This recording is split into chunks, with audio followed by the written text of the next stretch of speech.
Renewed military strikes involving the U.S. and Iran have triggered another sharp drop in commercial vessel traffic through the Strait of Hormuz, one of the world's most important energy choke points.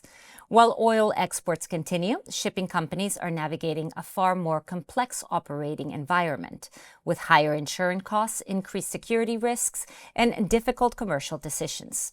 To help us understand what these latest developments mean for global energy transportation, I'm joined by Tom Beney, Senior Vice President of Ocean Freight at StoneX. Tom, always good to speak with you. Let's start by setting the record straight. We've seen vessel traffic through the Strait of Hormuz fall sharply following the latest military strikes, but exports are still moving. Is that a fair assessment? And what does it tell us about how the shipping industry is actually responding? So I think what's happened over the last few weeks, Joanna, is that as we spoke before, the US were able to allow some transits through the straits. Some were happening through the Iranian corridor, which is the north, and some were happening mainly on the US convoys through the south, Hmm. closer to Oman. And once that safety net was let's say agreed upon, um, we saw a release of ships into the market Yes. out of the Straits of Hormuz, and a trickle of ships going back in again. I think with the latest attacks, what we'll see is the ships going back in will dry up until there is more safety and security for those ships to move. And the US obviously has made an announcement that they would be prepared to use naval convoys to bring ships in on that Oman corridor. Hmm. And but in return for that, they're looking for some kind of payment. It's very unsure how that will be structured and how it will work, and exactly what 20% of what the value of the product, the value of the freight, the value of the ship. Nobody really knows quite right now what that means. But one thing is important is the that if it's 20% of the value of the ship or the commodity, that's an extremely high level. Hmm. And is that what they were proposing last time there was a naval blockade? No, this is a new sort of chapter of the discussion, that obviously it's costing the US military an enormous amount of money to guarantee some kind of safe corridor through the straits, and they're looking for some kind of payback from the international community who are Mm. using the straits, and that's going to be very difficult to administer. Now, is energy shipping different from other types of freight when it comes to geopolitical tensions, escalations like this? I think it is. I think that energy strategies in general are will change because of this. When you have such a focus of exports on energy coming out of one specific area, the Persian Gulf and Hmm. this narrow corridor, the Straits of Hormuz, then what it's doing around the world for different communities and alliances is saying, "Hey, we got to be careful. We need to diversify our energy strategy here a little bit more." Yeah. I think you see Europe really pushing on that for renewables, for new nuclear plants. And I think what you're going to see probably over the next few months is a resurgence of coal, and we're already starting to see that. Yeah, and even within the energy transportation, are crude oil, refined products, and LNG being affected in different ways as well, right? Yes, I think LNG particularly affected. Um, there's a big difference between carrying LNG on a ship versus carrying crude oil. Hmm. LNG is kept at a very, very low temperature, but if there was a missile which um, was managed to get through the casing of an LNG tank on board a ship, you could have a very, very serious situation.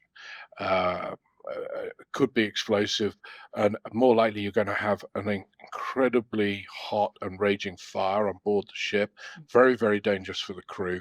At least with crude, it doesn't have that kind of explosive and heat-producing element as LNG. So it's a very, very dangerous thing for a crew on board a ship if a LNG carrier is attacked.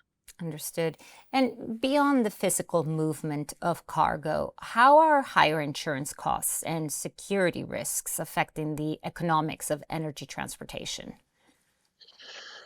Right, so you have to really think about shipping and the way it operates Hmm. and the way it's structured. As I've said before, uh, countries don't own shipping fleets in Right. general. So private companies and individuals and even public companies own shipping fleets. Hmm. And they're very, very expensive pieces of equipment, and the value of the cargo on board is worth a lot of money. So they have to, when they're making commercial decisions about whether they go into a war zone area, they have to think about very much, firstly, the safety of the crew on board, Hmm. but also they have to think about the value of the goods and who's going to cover them if things go wrong. Yeah. So the insurance companies right now, based, it's going to be very volatile in terms of the cost and the activity of ships are being attacked in the Straits of Hormuz. But I would suggest to you today that a VLCC, a very large crude carrier, Hmm. is probably going to the insurance are going to want something like 5% of the hull and machinery value in additional premium just to go in and out of the straits. Yeah. And that 5% will only last for a certain period of time. And so we're talking about between $6 and $10 million Hmm. for every single shipment that would go in there just to get some additional insurance.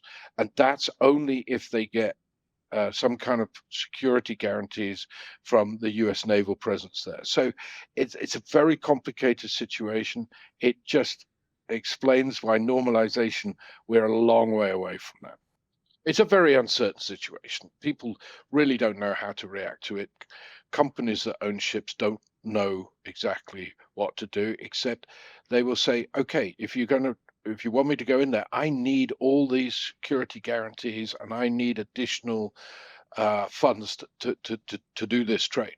Hmm. So we've talked a lot about the operational side of shipping, but can shipping activity give us an early clue about where oil and energy markets are headed? Like, what are the key things you're watching right now? Yeah, I think if you were to see, first of all, the price of Brent is very important overall in this equation. So, in the last 24 hours, we've seen quite a jump up into the mid 80s again on the price of oil.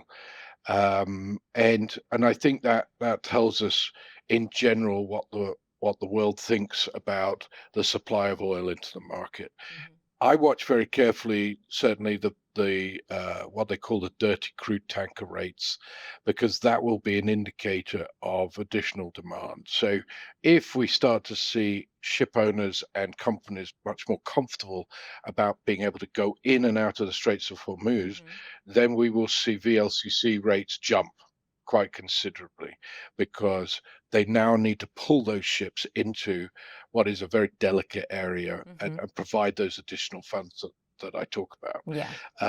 That's definitely we would if we saw a normalization in the straits, that's what we would expect to see a push up in VLCC rates.